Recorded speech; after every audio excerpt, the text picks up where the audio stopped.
Good afternoon, everyone, and welcome to the first October edition of Topic Time with Harrison Young in 2020. I feel great. I had my 61st birthday a few days ago, and never felt better in my life, and that's the way it should be. So we have an awesome show for you tonight, a wonderful guest. She's done a lot of cool stuff. We're going to cover what she's done, but before I get to her, I got to read these amazing underwriters, and then we will commence with the interview per usual. Another great show. So you got a new one, Hanover Chiropractic in Hanover. We got UBG Airsoft and Laser Tag in Bridgewater. We got New England Floorscapes Incorporated right here in Middleborough. We got Smoke and Ashes Tobacco Stores in Abington, Weymouth, Whitman, Hanson, and Pembroke. We got Sesh Wellness and Accessories in East Bridgewater. They don't have a phone. We have Matt's Auto Repair and Service in Kingston. We got Heating Pumps Unlimited in Kingston. Also, we got Richie's Auto Care in Hanover. We got Vape Solutions in East Bridgewater. And we got Dave's Automotive in Hanson on Route 58. Good old Dave's Automotive. I want to thank you guys very much. And now on that note, I will begin the show officially and introduce my guest. This is Brenda, short for Brenda McElroy. Yeah. And she is, you see, a very, very lovely woman. She's an actress. She's a coach. She does voiceovers. She said she's been teaching for 20 years. She spent a lot of time in Ireland and doing some work over there. Her parents are Irish. But right now, what I want to do, like I do with all my guests, is I'm gonna like leave the floor to her. I'm gonna say, Bren, you go by Bren, obviously. Yes. Okay, Bren. So we're gonna go backtrack to your childhood. You grew up in Ireland, did you? No, so I grew up half here and half in Ireland. So, okay. And all right, that's fine. So what I want you to do is to just take your time, think back, tell me about where you grew up, what you did as a child, how it led to what you're doing now, and if I have any questions, I'll fling them in there. So go ahead. Okay. Thank you so much for having me, Harrison. Thank you for being here. Well, it's making the trip down to a lot of turmoil on the highway, so you tell me. But here we are. Here we are. I always say everything happens for a reason. But go on. Well, thank you for having me. Okay. So I'm Bren McElroy. Bren McElroy. And if you call me Brenda, I feel like I'm in trouble. Okay. No, I only asked that because somebody called you Brenda on Facebook. Yes, those are the people who I'm in trouble with. Okay. I'm just joking. Okay, I figured you were, but that's cool. Go on. So my parents are from Northern Ireland, from Belfast. Belfast, yep. And I grew up, and they came here to America. And, how long ago? Oh, gosh, 80 years ago, it seems. Oh, they did? Are you talking about your parents came into America? My okay. Parents did. Didn't realize that, and, okay. So I was born here. You were? And they moved to Boston. Okay. And from where? From Belfast, Northern. I know, but where did they live in the United States? Did they live anywhere else in the United States first? They did. They lived in Arizona. Okay. So my father is a professor, and that's where he got his start as a all right, that right away that professor. leads to another question. Why did they vamoose southwest to northeast? I think when you're studying as an academic, you go where you get. I got it. He had work in the east, around Boston. Okay, yeah, got it. And then he got a position at Harvard. My father's school, great institution, Harvard. Yep. Harvard. Yep. So he's an environmental physicist. Okay. And so we moved to the Boston area. The Boston area. And how old were you when you guys moved? Very little, months. Gotcha. Okay. Yes. And so he and my brother and I and my mom moved here, and we lived in the Cambridge area, but first Milton. Okay. And I was raised in Milton Academy. Oh, okay. You went to school at Milton Academy. Yes. It's a fine, prestigious school. I know some people that went there. Yes. And they're very well achieving now in their lives. Sure. Well, yes. achieving, whatever. Yes. Present tense, achieving. It's a great school. It is. So I went there from first grade all the way up till 12th grade. So I know it's the whole plethora of grades. It doesn't start with K, does it? Not kindergarten. It does. It does. So it's K to 12. Yes. Wow. I know. Yeah, that's phenomenal. Mm-hmm. There was only a few of us that did that whole thing. Right. But the great thing about, from what I understand, it's a lot. The student population is tiny compared to like a public school, which is why you can fit so many grades in there. I get it. Okay. So just tell me a little. Was there some kind of like a program that you studied at Milton Academy that helped you get where you're at now? Or was it just the regular school stuff that Milton was you all so learned? special, especially the coaches that I had, the teachers. For what, acting? For acting. Okay. And the speech team. Gotcha. So I was highly involved with theater, and the thing called speech team. Gotcha. So speech team was and still is a very prestigious acting type of competition. So Okay. there are many different categories, and one of the categories that I was participating in was dramatic interpretation. Okay. And we took that out and we competed nationally. Wow. Regionally and states and nationally, and they still do that today. Well, okay, but this was when you were in high school? Yes, in high school. Okay. And now actually they do it in middle school. Yep. And it's very, very prestigious to win if you win states or if you win nationals. And many people try to do this. And if you do that and you get lucky and you compete and you win these things, you actually end up getting full scholarships to college. Okay, and how did you guys do, and what did it lead you to? My group, the class that I was in, was led by Randy McCutcheon, who's my coach. Okay. Today, and he's also my partner he works with me. I've hired him as one of my coaches in my own school. Cool. So the relationships that I had with my high school teachers and my coaches remain today. That's awesome. They're very, very important to me, those people. But did you end up matriculating to college after that? Yeah, so If I actually where? was a national champion in dramatic interpretation. Wow. Yes, and What college? What was this? Randy and Debbie Simon.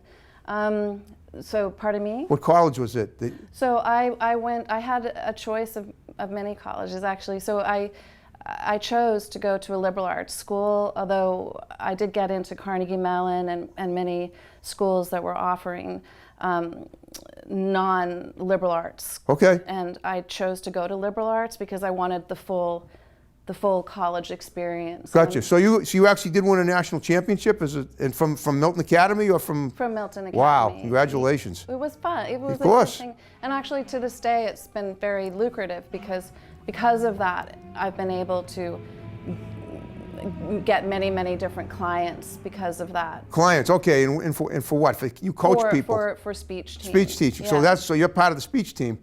I'm a speech team coach, yes. You're a speech team coach. So that's all part of acting, is it? Yes. Okay, so okay, tell me about how that works for acting. So for acting, there's two types of so there's dramatic interpretation, there's humorous interpretation, there's original oratory where you write your own speech. Yep. And so for the acting, the humorous and the dramatic interpretation, for instance, you would take a whole play, you would boil that down to 10 minutes, and Okay. you would do the 8 or 5 or 2 different types of characters, and you would do the 2 or 3 or 8 different types of characters, and you would literally change your voice. Oh, I see what you mean. So you become different people in a film, in a play.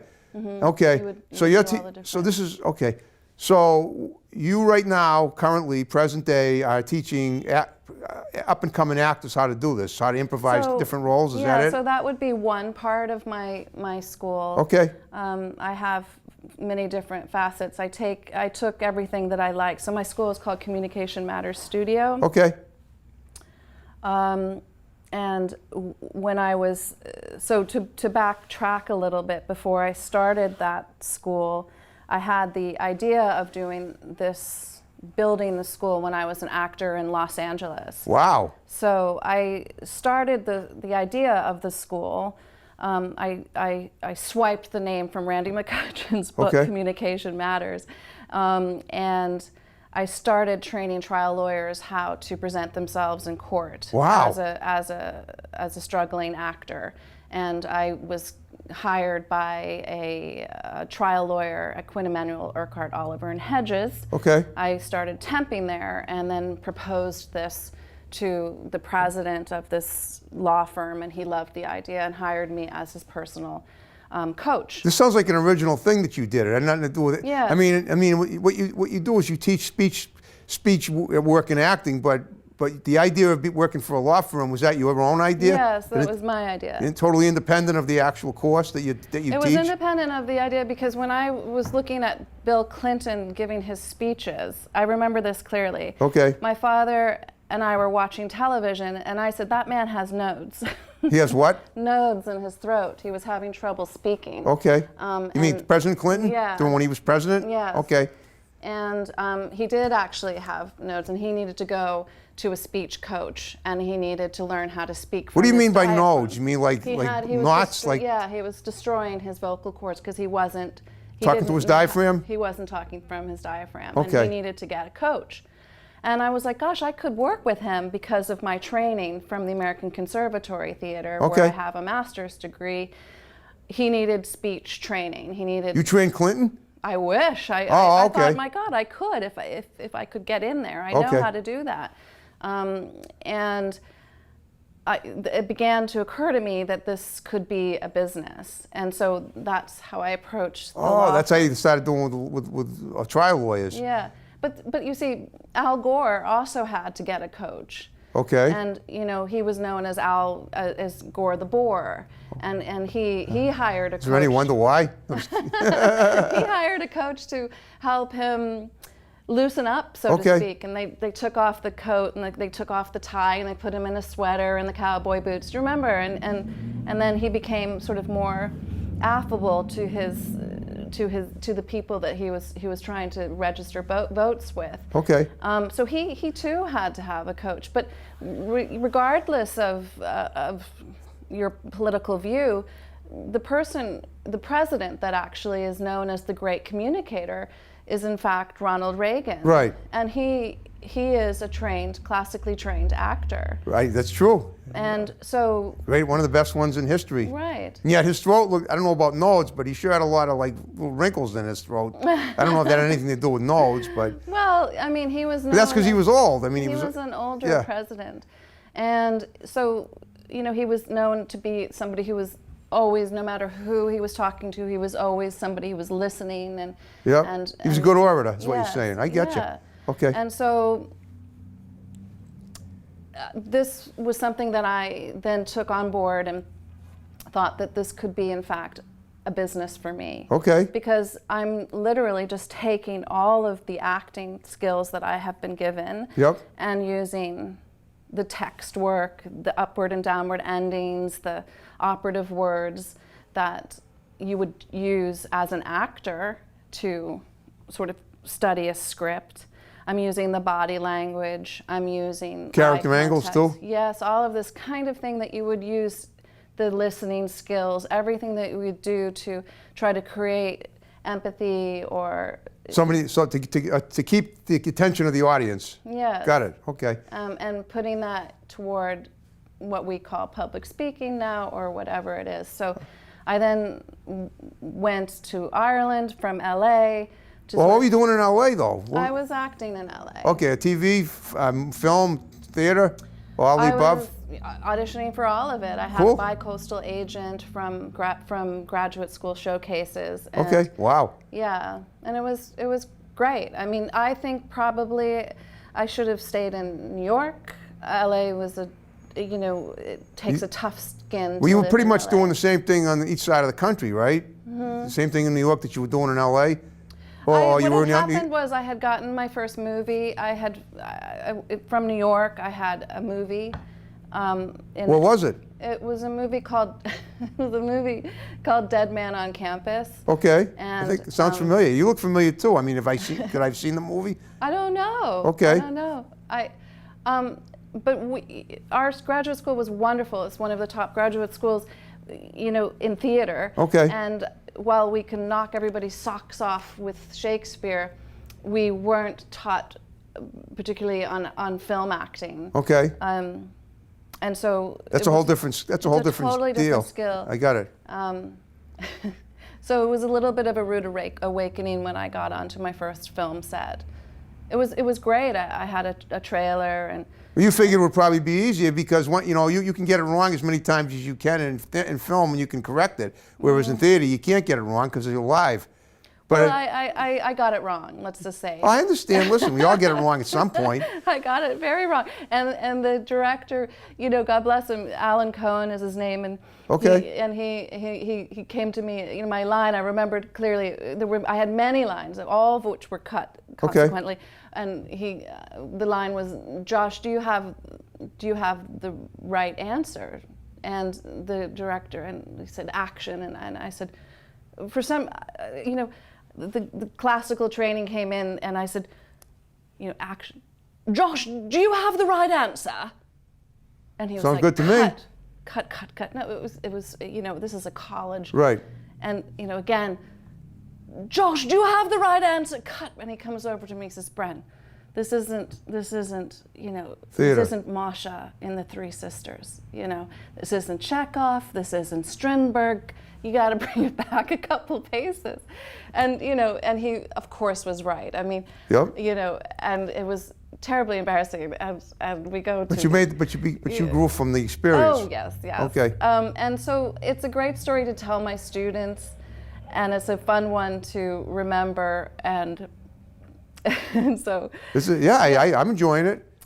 It's great to learn from your mistakes and to grow, and I find film acting wonderful, but it's so very little to do with the actor, right? So there's continuity, there's lighting, there's hair, there's makeup. It takes a village, right, to make a film.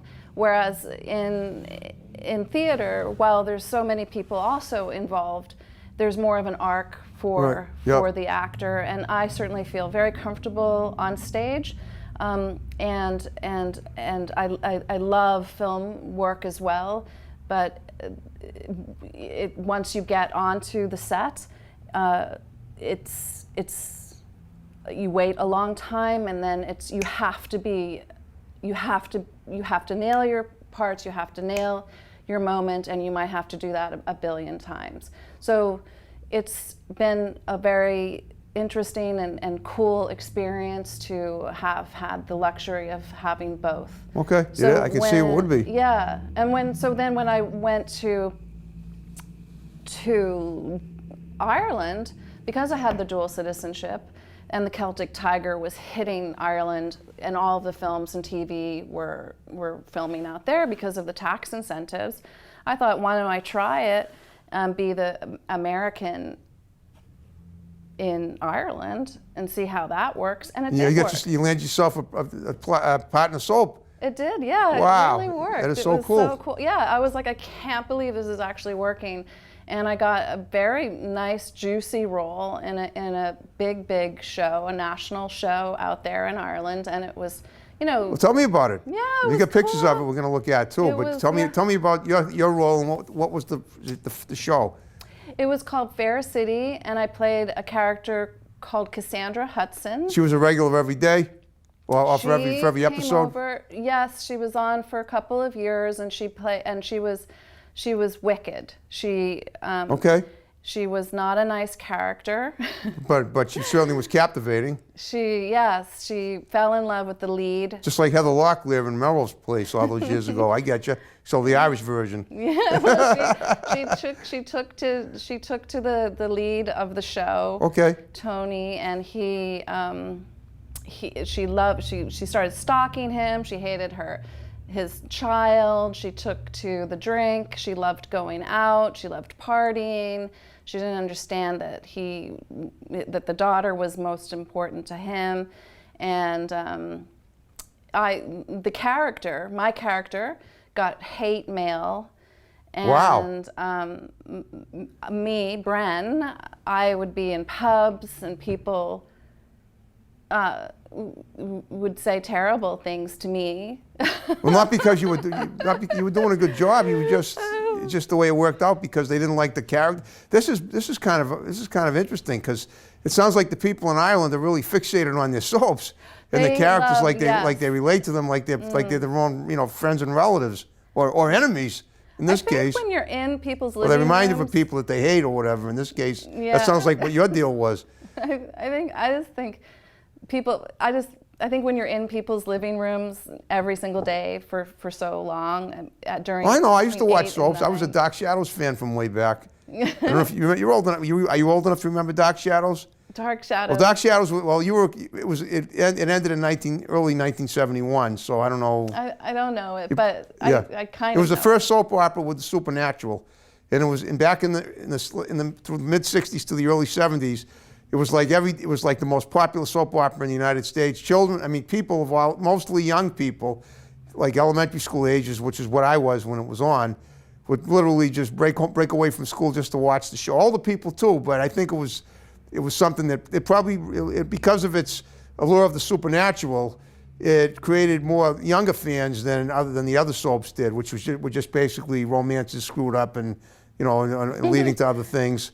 Because kids, everybody loved the supernatural, especially back at that time. Right. Werewolves, vampires, time travel, all that That stuff. sounds good. It was fun. Yeah, should you could bring that still back. watch. Well, they still have a Dark Shadows fan club every year. Really? I mean regularly, and they have Dark Shadows fan club meetings every year. And some of the actors that were in the show, and remember this is 50 years ago. Mm-hmm. Some of them are still alive, not all of them. But if you wanted to watch Dark Shadows, you could very easily Google it and see some of the old episodes. One of the something main to do characters was tonight. Barnabas Collins, who was the vampire. But I used to like the time travel because I've always been fascinated by that concept. Mm-hmm. And in a way, I think we are time traveling. I mean, I'm 61, and I remember when living to be like 15 looked ancient. Now I only have 39 more years till I turn 100. I just figured that out the other day when I was. Don't say Yeah, I know, it's crazy. True. Right. Oh, happy belated, by the way. You already wished me happy birthday on Facebook. All right, so this is awesome. This is really cool stuff. So tell me about, what are you doing now? You work for, are you self-employed, or do you, I mean, in some ways, or in other ways Sole not? proprietor. Okay. And then I try to Of what? audition. Yeah, of Communication your speech coach Yep. team, right? Communication Matters Studio. Okay. And then I try to audition as much as possible, and I try to do that. I was supposed to be more involved with New York, but with COVID, it's Well, you know what? I always say, everything happens for a reason. If you were in New York, you wouldn't be here with me. So I'm glad you're here. And I expect, and I'm not saying listen, someday you'll go to New York when it's time, and when you do, you'll kill it down there. And whenever you go back to LA, you'll kill it there. When you go back to Ireland, you'll kill it there. And anywhere else you go, you'll kill it. But right now, you're here with me, and whatever we talk about is going to propel your career to new heights, like beyond your wildest dreams. And I admit that's wishful thinking, but considering all the likes we got for the plug you did, I think that's going to be. No, you're so sweet. Thank you. Well, I admit, I'm taking a little credit too, but yes, you're an amazing lady, and you've done so much.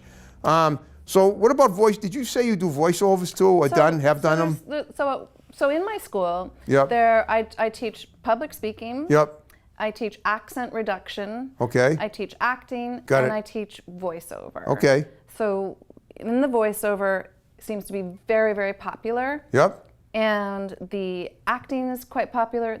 What the acting is popular in is helping people get ready and prepared to go off to college. Yep. To prepare themselves. So you basically for work with a college. lot of younger people, like school age. Love that. Okay, Love cool. that age range. There's no age range. I mean, there's no age limit, but apparently you work a No. lot with younger kids. Well, sort of, yeah, or does it to mid intersperse? 20s. That wonderful age of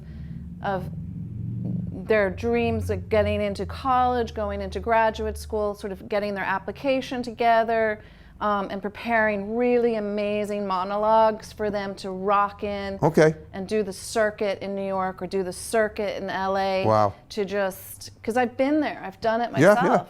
yeah. And When you say prepare monologues, you write monologues for kids? no, we find amazing monologues. You find them where? Well, we read plays. Oh, I see and- what you mean. You're talking about plays that are already written. Oh, okay. I see. Yeah. See, I can relate to this stuff too, because I went to college. I went to Mount Ida College in Newton, and I had a theater major as a teacher, and we did a lot of the same thing. We did interpretive speaking. We did play reading, and also as far as talking and learning how to speak right. In the summer of 1987, I did a sportscasting seminar down in New Jersey. And I love sports, and I thought maybe I could be a sportscaster, but what I didn't realize was that your voice is a very delicate instrument, and if you use it to make a living every single day, you're going to end up ruining it. And I almost did. I actually ended up having to go to the hospital because I wasn't talking to my diaphragm Yes. after that. You should be careful with that. Right, that's why I'm so happy doing this, because I don't have to do it every day, but I do it enough so that I don't have to use my diaphragm and I still do well. But guess what? We're down to the final 5 minutes of the show.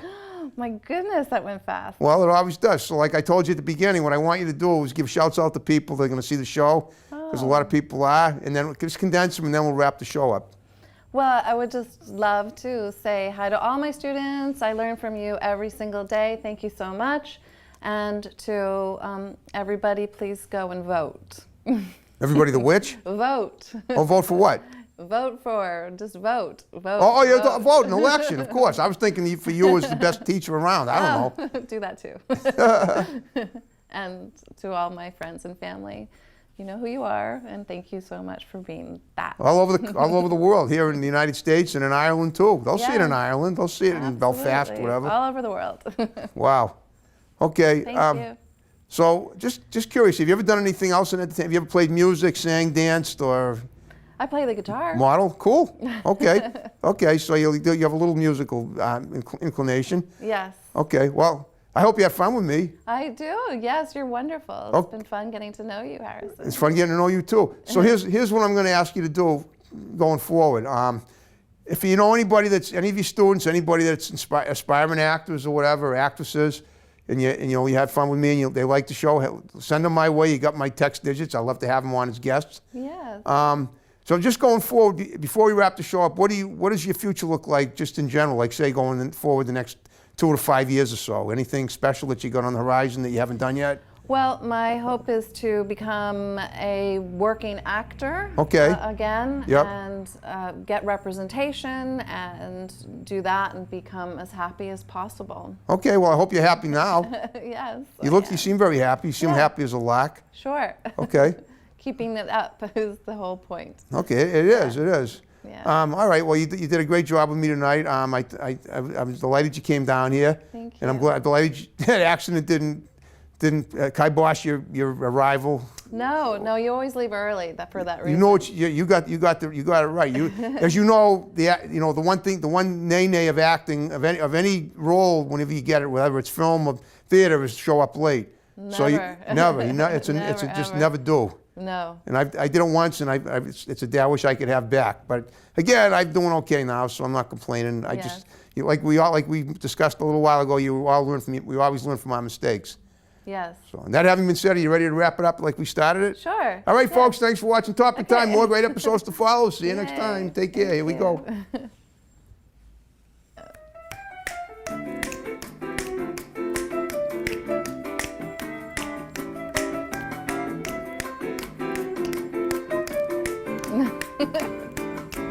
There you go. You got the knack.